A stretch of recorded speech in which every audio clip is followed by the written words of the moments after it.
I think I mentioned two things in the beginning that your departments are highly interconnected and they quickly move in sync. Therefore, what I do and how I contribute to the rest of the team is important.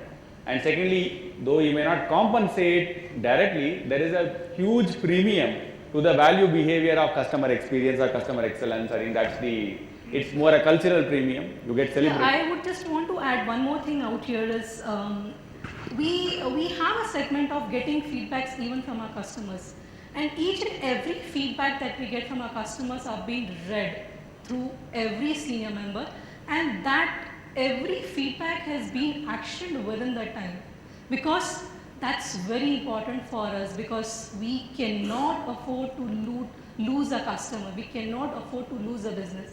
And that feedback further goes to an employee who have to think about it, whether I have spoken rudely with my customer, how I have behaved with him, because that's how we believe in bringing the sense of ownership in our employees. I think excellent point. Why should it be manager to subordinate? Can it be little bit more 360 degree in terms of the feedback? Is a fair point. What is more important, results or values and behaviors in the final rating? This is a company started by NRN, so data is important. Nothing else matters. Revenue is absolutely key. We recently changed the model of goal setting from effort into outcome. We did have effort, so we did have a lot of sales managers coming in saying Europe market is not as good as US. We seem to be doing well in certain industries, well only because of the market, and you can't really blame us. Just look at the effort that we have put in. We changed all of that nearly 18 months ago, and we brought in outcome metrics. It was slow and steady. It wasn't, if you don't get these numbers, this is going to be the consequence. But it seems to have been accepted very well at senior levels as well as in sales. For the rest of the organization, yes, we have recently again moved into standardized goals wherever it is possible to standardize. We also have the other point on how is it that you achieve. It's very funny. I always draw this correlation between CSAT and ESAT. So CSAT is usually your customer satisfaction index that is provided to project teams, and that's given a certain weightage, 5 or 10% weightage in all of the employees' appraisals. But ESAT, even though it is a number, how has the manager actually performed? You have upward appraisals. You have a team that will appraise and say, my manager this, and that's usually done prior to the formal appraisal system. It is done a couple of months prior, and the managers know that they are going to be reviewed by their team members. But that report is only taken as an input into the final appraisal. It's not really marked, or it's not really, nobody's rating gets degraded because of the how concept. That is something that we would want to change, and I go back to the training of managers that I spoke about in my earlier comment. Lastly, competencies is another area that we work on for consulting. So, it's like different strokes for different folks. You have the consulting and the product business that will again largely depend. The gestation time in products is very long, and products business is very long. You really need to motivate people not just by, you get this in this quarter and this is what I'm going to give you. They are all nerds. They're people with very high qualifications and solid reputations, with the average experience being 20 plus years. So that is where there is a difference, and that's where we bring in competencies, both competencies, which is behavioral as well as functional competency. So we use all the three. We use effort in certain places where we can't have outcome. HR, yes, we do have outcomes. So I have ESAT as one outcome. I have attrition as another outcome, and an internal index that we have to submit certain things on time, and we have to keep X number of stakeholders pleased as another outcome, and then we also have competencies as another model. So it's different for different sets of employees. Yeah, Chandra? You can start, right? Well, I guess most of the points are covered, but just have a couple of more points I would like to add. Number one is that this whole process of this goal settings And the types of KPIs we have also is connected with the maturity level of the organizations and also the process. Somewhere I find that, I think in a mature organization, so this is not necessarily only applicable to mature organizations, but maybe this weightage is a little more, is that your goals need to be typically have certain amount of futuristic orientations. And sometimes I find that this is missing in many cases with some leaders. And therefore there's so much merit to the numbers and the as is now that they just tend to forget that the organization is actually a living concern and we need to live beyond this year. So that's one area where at my level I always continue to have dialogue with some of my top leaders that, well guys, I think, and the typical feedback which I get is that, well, these are something which, as she just now said about the ESAT score, is not really valued as something which is glamorous. But, I think that's a challenge which we have and we will continue to have. But I also say is that if you continue to coach and continue to have dialogue with them, you would be able to win over some of these guys to start looking at a little more futuristic orientations. So that's one. And secondly, depending on your business model, you would have certain triggers which would be applicable across the board. So in our case, like this, I would say that, as I initially said, operational excellence is some of the features for our commodity business which are mainly focusing on the commodity. So quality, innovation and operational excellence is something where we have across the board. And again, this is one of the challenging area for HR because we keep getting different requests that how do I make it more smart in our different level of people's KPIs. One area where we keep working on. So these are some of the insights from myself. Yeah, excellent. So I'll slightly change the format and maybe I'll request two of you to answer this question. And after that we will pause and take some questions from you because I don't know if these are the questions you want to ask. Right? So we'll take a pause, invite you and if necessary we'll ask more questions. So since most of you said results is what count finally in the big rating, how do you ensure or do your employees feel that they have been faced with the same level of difficulty or problem? Is it that one person is writing a calculus test, another is writing an arithmetic test, both of them are scoring 70% and are saying both of you are equal? How do you ensure that there is fairness in the goal setting process? Or what have you thought about it in your organization? How do you answer such queries like the Europe-US example? One market is not growing, there is no business in the market, why are you asking me to grow 25%? There is a lot of business in the market, why are you asking them to grow only 25%? It's a question that I'm sure you are facing in your organization. So if two of you can answer, how do you, because results only count, therefore it is important to find out that the questions have a level of standardization. So how do you ensure that in your organizations? Any two of you can make an attempt. So, see, the hard numbers are hard numbers, and if these always happen bottoms up, while there is a direction that is given when the goal setting happens, there is a mutual understanding.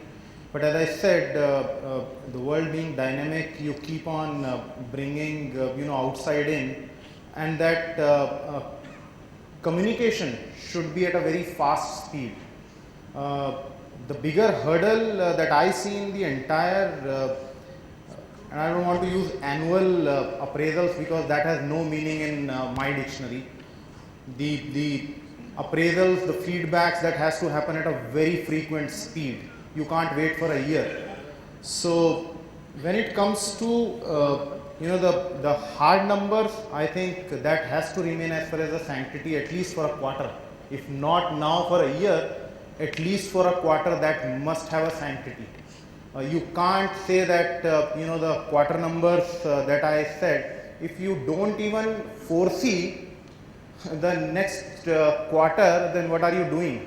And if you cannot control your own destiny in terms of what kind of customer engagement you are talking about, or what kind of commitment that you are giving on what basis, so all that becomes false.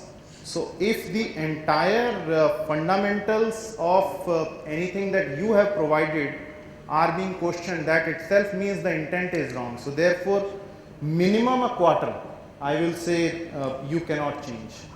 I think that's a very fair answer. Make it frequent so that you are, but make it not so frequent that it is a very flaky kind of system. and secondly, get an outside-in perspective. I think very, very fair. Anybody else wants to take a shot at it? How do you ensure fairness in the goals? I would say, I think this is something which we always encourage to look beyond the obvious. So, there are challenges when any industry or business faces. The managers normally typically have the discussions at the senior level to look at the business model sometimes. So, if you are actually in a product business, if you are really not getting something into it, do you see something where we can really look at some of the services opportunities? For example, I would just quote an example. We have a couple of years back, I think we had one sales sector head, and he had, as Vimal just mentioned, has got some target in the steel sector, right, of the bearings, and he has been struggling to get that number because overall the industry was down, and he had certain assumptions when he has put the target, and as it normally happens is that people can take it for 1 quarter, 2 quarters, after that push becomes almost like a show. So that's where I would say that initially when I said about this manager's role coming, so he had an extremely good discussion with him and given some ideas, and then he went around and went for something which we have never done earlier, which is a rolling mill maintenance, which has got nothing to do with selling of bearings, but we got a contract where we said that we have sector expertise, we have people, and you can be, it's like fit it and forget kind of a situations. So we will set our people, you give us certain percentage, very small markup on our investment of people, and the idea was that more or less in futuristic model, when they have to really replace the bearings, they would be obliged to come back to us because they got the right services. So we started this, and then it kind of got caught on, and then we got some more similar kind of jobs, and the person somehow meets his number. So I would say that again, on such situations, innovation plays an important role. You need to really think out of the box to think that where are our opportunities, where we have not touched upon. So these are some of the things which I can share. I think it's an excellent example. Make it sacred, but have an authentic dialogue so that you can find something much more interesting. I think it's a very, very, very good example. Other thing that I want to ask is, you are running fast-paced organizations, right? You are into so many things, lots of change in the environment. I'm sure the performance management process itself takes its own bandwidth in the organization. So, is minimizing the amount of time taken for performance management system without reducing its effectiveness, is that a goal? And how do you go about tackling that problem of it consumes a lot of time? See, more than time, I believe giving the right feedback at the right time is more important, because as Kavita said at the beginning, you cannot wait for a year long to give a feedback, because that would be wrong. We are creating a crime out there, because the person may be a dumb, he is not performing, and you are helping him becoming more dumb. It's better that you give him a feedback. Look, you're underperforming, you're making a mistake. So point out the mistake, help him, coach him so that he improvises there. If as an HR professional or as a manager, if I'm not able to do that, it's my failure. So giving the feedback the right time and ensuring that the person performs in terms of we all work in a very high competition business. So keeping the competition in mind, the goals which we set is, it at times changes even on a monthly basis or a weekly basis, because the business model is in such a way that, it's not in our hands. So keeping our people happy, keeping our people informed that you are going wrong, you have to improvise, how can I help you, will definitely matter in terms of giving a regular feedback, revise, understand his goals if he is not performing. In terms of the monetary aspects, I think that's the organization's part, how frequently they have to do it and what level they have to do it. Right. So you believe that doing it just in time will probably consume less bandwidth Yes. in the whole process. Okay. Any other strategy that you follow to make sure that the process itself doesn't take away a lot of management time?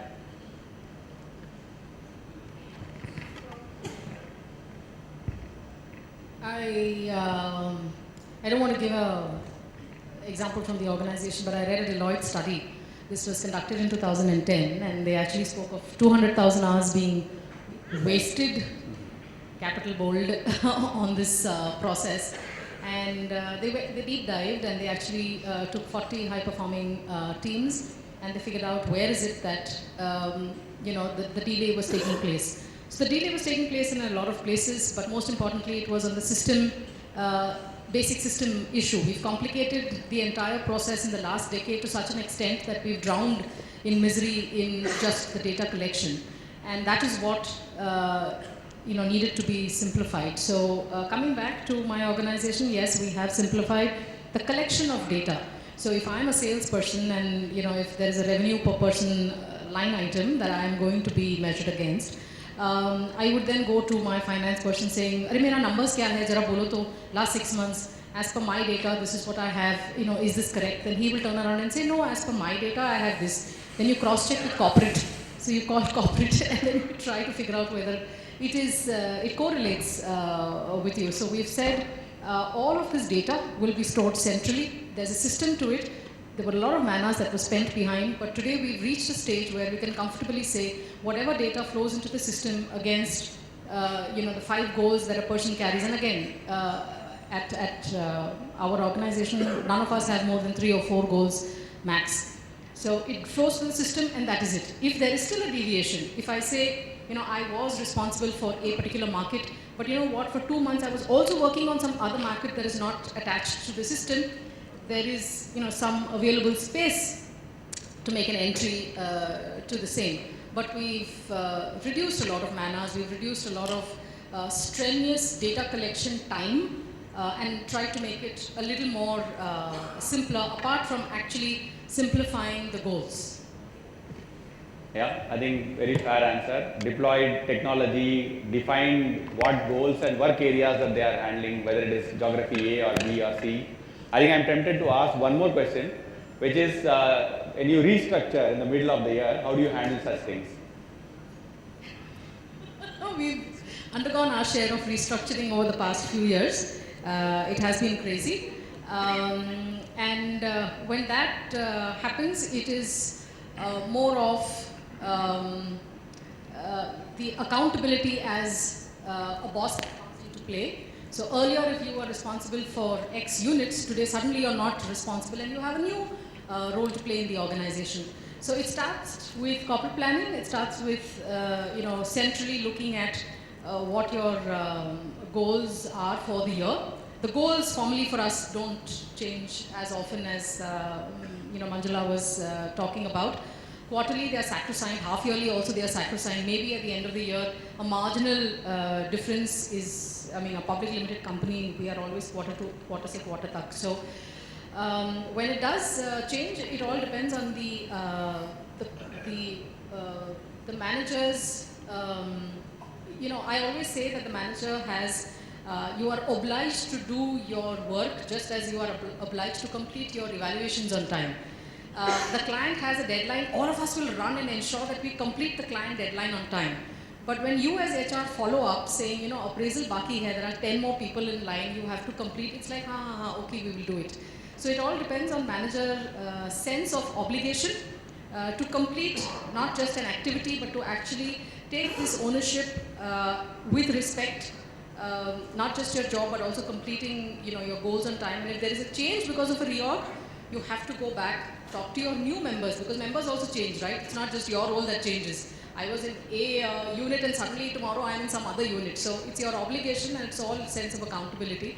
Thankfully, the culture has supported us beautifully, and because of which we've been able to, hold fort as far as goals and appraisals are concerned. Yeah. I'll probably pause here and invite questions from the audience, just to know that I'm asking the questions that you want to ask. Please. मेरा पहला सवाल है Vimal sir. Vimal ji, good evening. My first question to Vimal.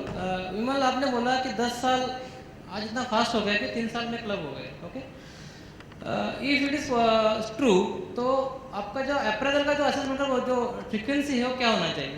3 months is applicable to all industries, because here some people from marketing, some people from something service industries. So 3 months is applicable to all industries. My first question. Second question, delivery boy का जो आपने बोला Manjula has told me delivery boy has to be 42 temperature and he has to be delivered. That is the ethos of business. So behind of this, PMS is working because all other aspects are working or only PMS is working behind that. The person has to be follow the value of business ethics because he has to deliver. उसे deliver करना है any condition any how तो उसमें PMS का काम करता है क्या? My question to Manjula and my last question to all of you. Business ethics जो बोल रहे थे विमल ने बोला कि वैल्यूज और customer satisfactions after customer satisfactions is really depend on PMS is interlinked with these things. Please explain. Thanks. Okay, so I think they are very good questions. Yeah, I think the one core question that is running across all these three questions is really the performance management system working in the world, or the world is working because of a sense of conscience and so on, and the PMS is just supporting and facilitating. I think that's behind everything. I think the other question that he asked is how frequently one must set goals. Should it be 1 quarter, 2 quarter? Does it not depend on the nature of business that we do? I think that's the second. Probably Vimal, you can answer the second question. Does it not depend on the nature of business we do? Should it be 1 quarter?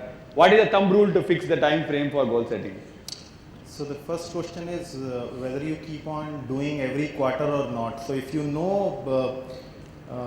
the organizations, the companies keep on giving their plans for the annual, and every quarter when they release their quarterly results, they also give the next quarter projections. So similarly, it's a time to reflect back that what I was supposed to do in the last quarter, how have I done, and what went wrong and what it needs to be corrected for the next quarter. Will I be able to cover the current quarter gaps in the next quarter, or have I achieved my this quarter on the higher number, so will that affect my overall year's performance as well, or at least the next quarter. So the whole thought is, it's not about whether you have achieved, not achieved. It's about reflecting back. We call about PDCA, process, check, do, act. So it's all about the process, the why, the how, and what you have done. Has it given the results? Am I going to use the same way, or am I going to do something differently and seek help from either my manager, my colleagues, my subordinates that we are lacking behind? Can we get together to really go forward to achieve our goals and targets? If we are doing great, let's celebrate. So it's all about reflecting back as well as forward. How are we going to do? So this is the point where I was saying every quarter, rather to me in this age, the smartphone generation is not even going to wait for a quarter. They want every month or every fortnight, every week, every task of feedback. Am I doing right? Am I wrong? You can't wait for even a quarter when there are 100 tasks and the people in this smartphone generation wants to know. You need to share what you are experiencing with this smart generation. They want quick feedback because they want quick results as well for you. So have I been able to answer the question? Sorry, I agree. But Shantanu, I agree this point. Shantanu, you are agree this point that whatever the Vimal is saying.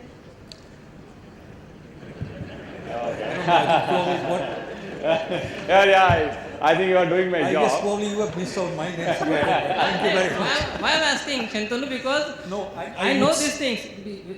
Quarterly appraisal is not possible to every industries because this is not a totally depend on the employee. It's something or other conditions are also applicable. This marketing industries definitely 3 month quarterly appraisals is too difficult. Because please explain. If I am wrong. I think We are probably I getting get me your wrong. point. What he is trying to say is that it's not need to have, you have to have a, rituals of an appraisal discussion. But if you are working, your manager knows that how you are working. And I would assume that you will continuously get a feedback quarterly basis. That's what probably he meant. That's He right. never said that you need to have a feedback discussions. That's right. So that really depends on the circumstance. One is the planning part, which is how much you can predict the future and plan for it, and how you frequently plan, do, check, act, and close the loop. The second is about even on a task that I am doing. See, today I tweet. I want to know in 5 minutes whether somebody retweeted or not, right? I post something, I want to know whether somebody liked or not. That is the nature of the new generation. And if that is what they are seeking, and they are very excited and engaged about saying that, how did I do? Is my network acknowledging me? Are they liking my post? Right? If that is the nature of it, why don't we leverage that interest and engagement and create performance management systems that are as instantaneous and as valid as your post in Facebook? I think that's the spirit at which that is being said really. And the second question that he asked was also very interesting, which is saying that, is the performance management system running the organization or is conscience running the organization? I think I will answer on your behalf if you will permit me. I think most of how the organization is run is on conscience, right? But what the performance management system does, it enables you to have a dialogue saying that is this important, is that important? Am I doing this right, or should I do it slightly differently? So it helps me bounce off the way I work with somebody else, but largely, right, it is not because somebody is monitoring, somebody is working. I don't believe that that's happening. They are working for pride because they feel that is important and so on. Those are the primary drivers. Okay, second question? I had a question. Yes. As the theme for today's discussion is changing trends, I don't exactly have a question for the panel, but certain observations. My first observation is, what are the changing trends I've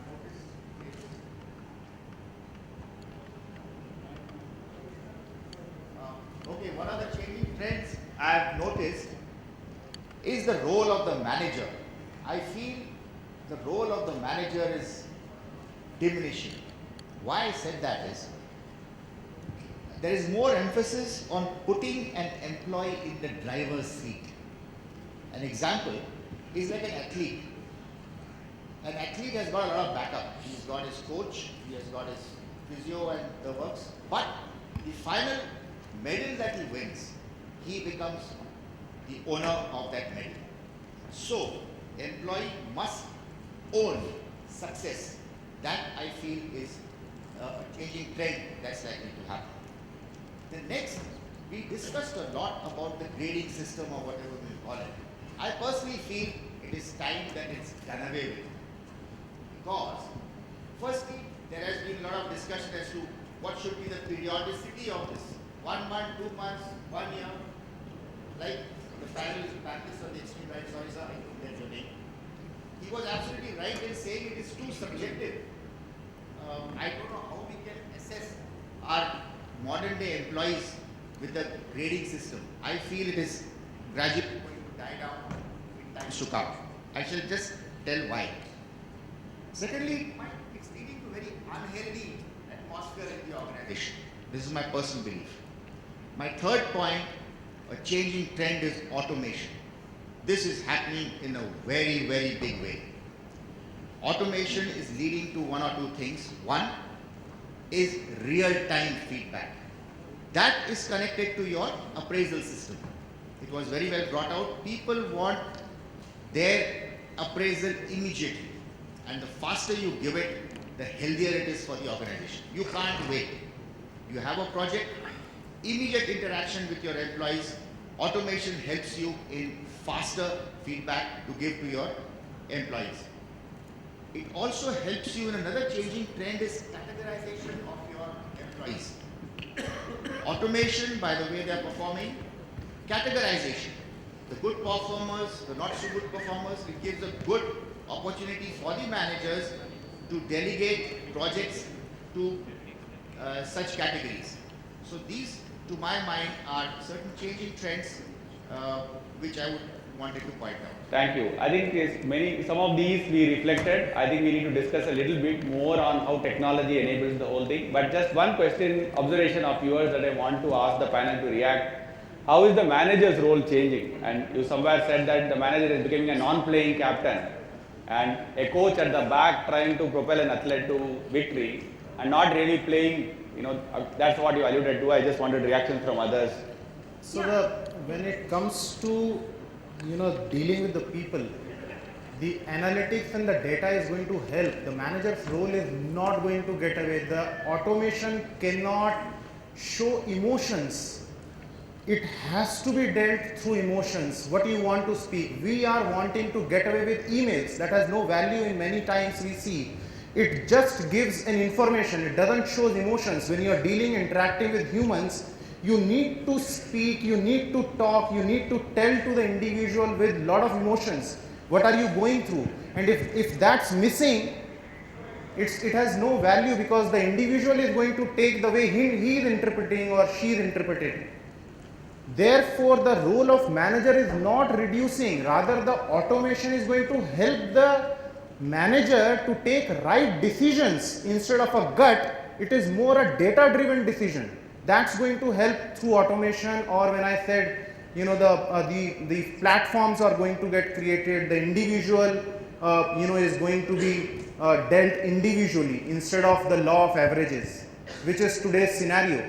That and you rightly said, the times are gone that we used to say, you know, there is a 20% one category A, B, C, D, E. We are not wanting even our children to get graded from a scores to grade, and now we are talking about the individuals are individuals. They have to be looked at from their strengths and the areas of development point of view, and that is going to come.